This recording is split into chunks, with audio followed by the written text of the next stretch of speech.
Found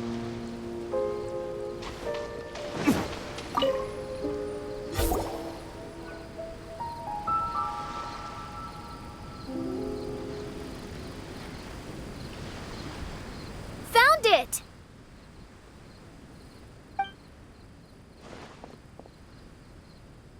Congratulations! We found the key to solving the problem. Let me see.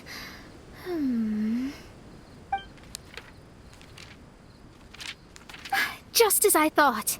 This machinery, named cognitive mimicry, is capable of altering the state of people's brains.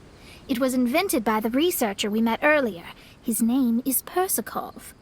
According to the manuscript, the Fatui officials did not support Persakov's research. They believed he had taken the wrong path. But Persakov insisted on putting his machine to use. In order to achieve that, he disassembled the machine and used his connections to transport the parts to this deserted island. How did they find this island? The Fatui's intelligence network is not to be underestimated. Persakov was dead set on carrying out his experiments on this island. Most of his subjects were junior Fatui soldiers who all signed a waiver beforehand. It looks like they really thought this machine would benefit the Fatui. How does the machine work? That's most likely top secret. The manuscript didn't reveal any details, but Persakov did mention that the machine was modeled after the power of a god. Does that mean there's a god connected to these dreamlike mirages, and the Fatui found a way to research it? Clearly. Otherwise, they wouldn't have been able to reproduce the god's power. Anyway, Persakov's experiment did not go as planned. The machine broke down just days after it was activated. They tried to fix it, but the technologically illiterate Fatui soldiers completely ruined the machine. Even its most important component of all, the crystalline cores, got ejected and disappeared. A testament to the importance of maintenance in all aspects of life. I believe we can all learn something from this. Persakov may be a mad scientist, but he didn't want to see his subordinates suffer. Besides, if he didn't solve the problem, he would end up going insane as well. As a last resort, Persakov went out on his own to look for the cores. But he was just a sickly researcher, unfit for the task. He had to give up. Then, Persakov went searching for the soldiers who had gone mad and strayed from the group, and took them to a hidden cave. I think that was where they were at the day we arrived on this island. Persakov was taking a strong Fatui soldier somewhere. Yes, it took Persakov all of his strength to get all the missing soldiers into the cave. He tried to snap them out of it with music and poetry, but nothing worked. We came here once, but there was no one around. Come to think of it, that must have been the day Persakov was busy gathering the soldiers into the cave. There's good news and bad news written on the last few pages. The good news is, Persakov managed to figure out the location of the crystalline cores by piecing together the snippets of information he could get from the delirious soldiers. The bad news is Persakov failed to revive them and eventually succumbed to the device's influence himself. The last few pages of the manuscript are just unintelligible drunken scribbles. It appears that the responsibility for this issue now falls to my retainers and I. There's a map in the manuscript. The markings should indicate the locations of the crystalline cores.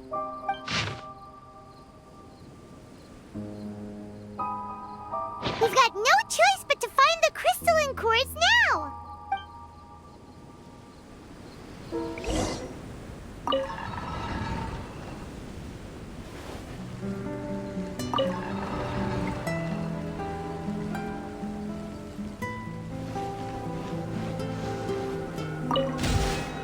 This should be one of the crystalline cores mentioned in the manuscript.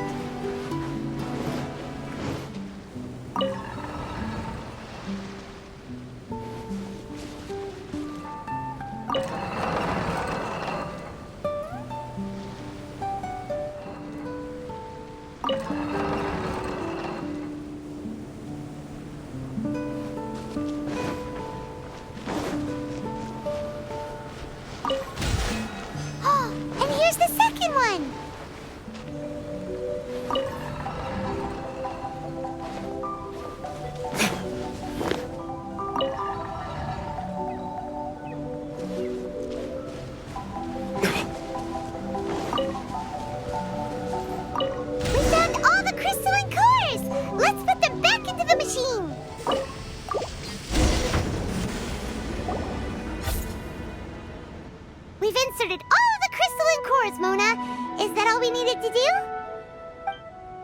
I think so. That's what the manuscript says, anyway. Let's give it some time. Hopefully it'll return to normal.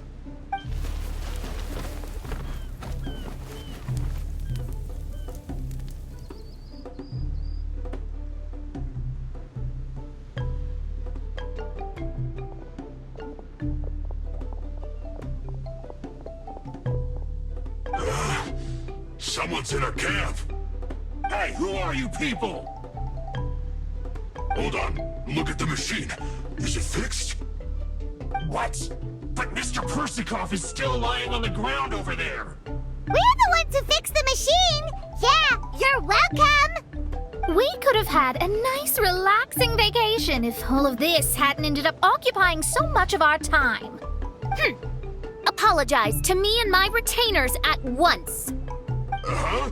Oh no, I'm out of here.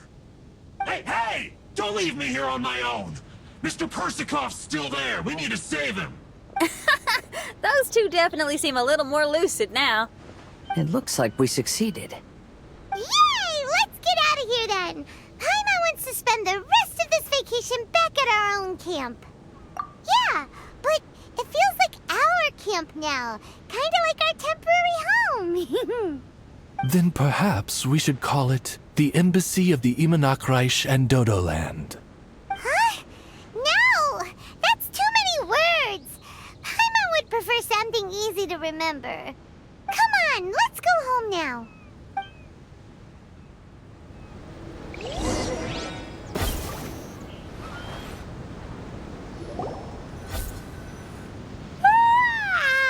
Whew.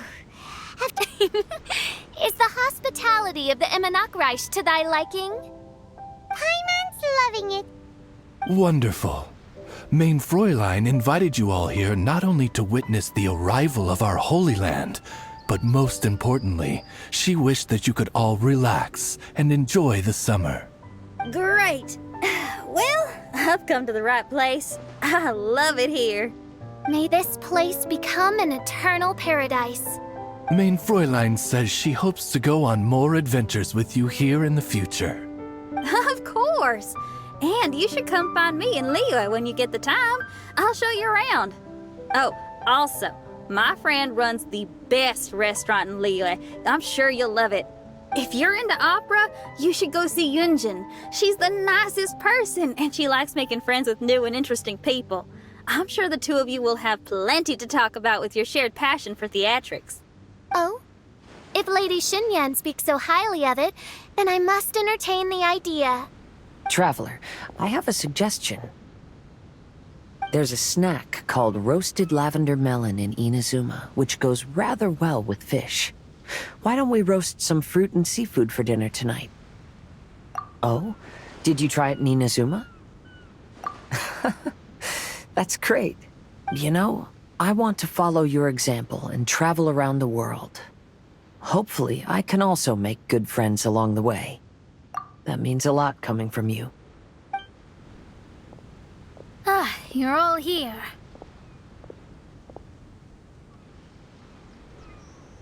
I've noticed an issue. Although we've fixed the machine, as you can see, the mirages on the islands have still not disappeared. I've noticed that too.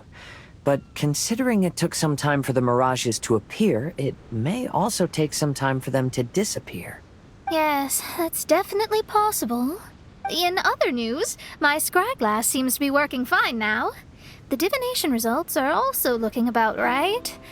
Although there are some parts in the results that I don't quite understand. It's as if there is some sort of power surrounding us. And it's still watching us. Do you think it's caused by the machine? Or perhaps Persikov? Sorry, I'm also not sure. All I know is that the power is not hostile at the moment. Whatever it is, it doesn't seem to harbor any ill will toward us.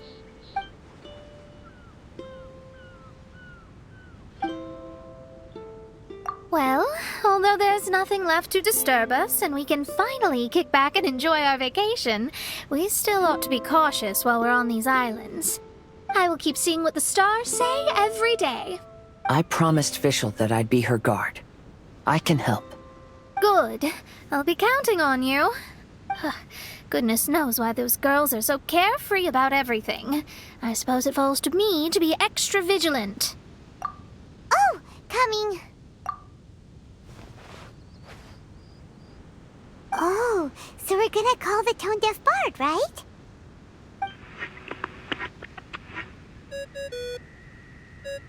Well, hello there, strangers.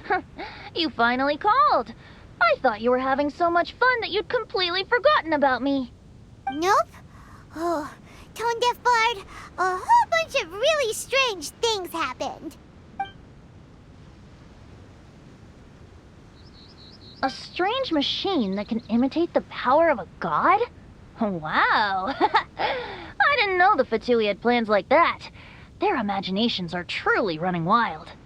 So, judging from your tone, it sounds like you don't know any more about this than we do.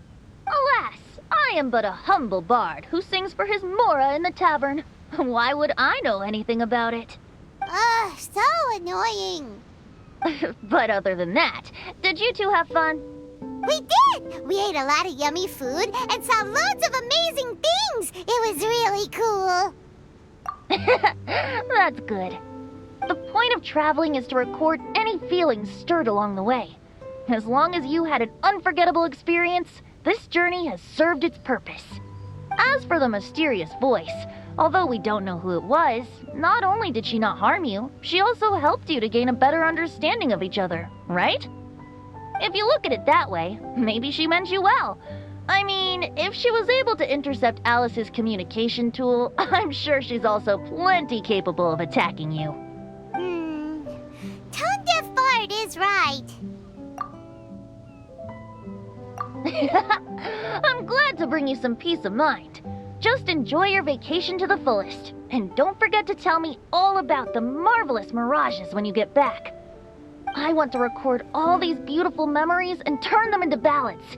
Every summer will become an unforgettable song. Then I'll just wait for your return. Happy vacationing! If tone-deaf bard thinks it's okay, then maybe there's nothing to worry about. After all, tone-deaf bard is still a god. We should probably trust him. Let's head back. We don't want to keep everyone waiting. Hold on. Didn't Fischl say earlier that she's going to catch some crabs?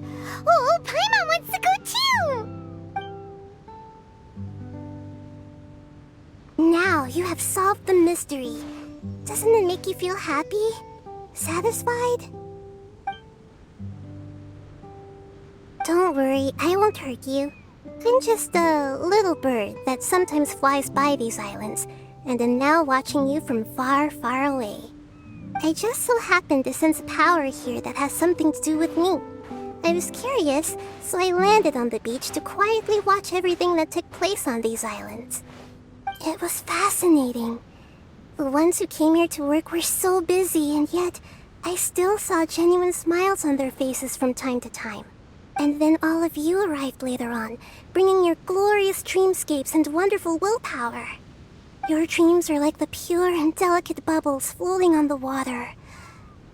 The more beautiful the illusion, the more it fascinates me. I'm not able to travel myself, but I do admire free spirits like yourself. So, I helped them design a little something for you all. I hope you liked it. As I said, I don't have an agenda. I'm just a little bird. I stopped here to admire your lives, joys, sorrows, and all. You are a special person with a unique and brilliant glow. I decided to communicate with you in this way because I'm really curious about you. There's no need to wonder about my name. Maybe one day in the future, we will meet in another place. When that time comes, I think you'll be able to recognize me. Hey, what are you doing? The crabs don't catch themselves!